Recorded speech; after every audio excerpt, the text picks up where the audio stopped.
గాడిద, నీకు 40 సంవత్సరాల ఆయుష్ ఇస్తాను, నీకు ఇష్టమేనా అని అడిగాడు. గాడిద విచారంగా, స్వామి, నేనెప్పుడూ బరువులు మోస్తూ శ్రమతో జీవిస్తాను, నాకు 40 ఏళ్లు అవసరం లేదు, 20 ఏళ్లు చాలు అని చెప్పింది. దానికి బ్రహ్మదేవుడు సమ్మతించాడు. తర్వాత కుక్కని పిలిచి, కుక్క, నీకు 40 సంవత్సరాల ఆయుష్ ఇస్తాను, నీకు సమ్మతమేనా అని అడిగాడు.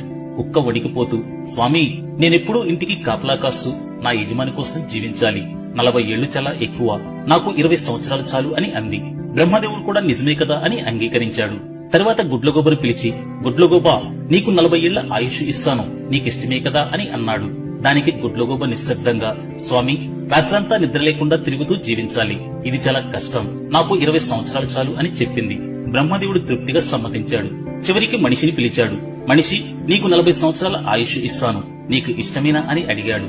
కాని మనిషి అత్యాశతో, స్వామి, నాకు 100 సంవత్సరాల ఆయుష్ కావాలి అని ఆశపడ్డాడు. బ్రహ్మదేవుడు చిరునవ్వుతో, సరే, గాడిదకు, కుక్కకు, గుడ్లగోబకు మిగిలిన ఆ 60 సంవత్సరాలు నీకే ఇస్తాను, అంటే మొత్తంగా 100 సంవత్సరాలు జీవించు అని అన్నాడు. అలా మనిషి జీవితం 3 భాగాలుగా మారింది. మొదటి 40 సంవత్సరాలు ఆనందంతో యవ్వనంతో జీవిస్తాడు. తర్వాత 20 సంవత్సరాలు గాడిదలా బరువును మోస్తూ కుటుంబ బాధ్యతలను నిర్వర్తిస్తాడు.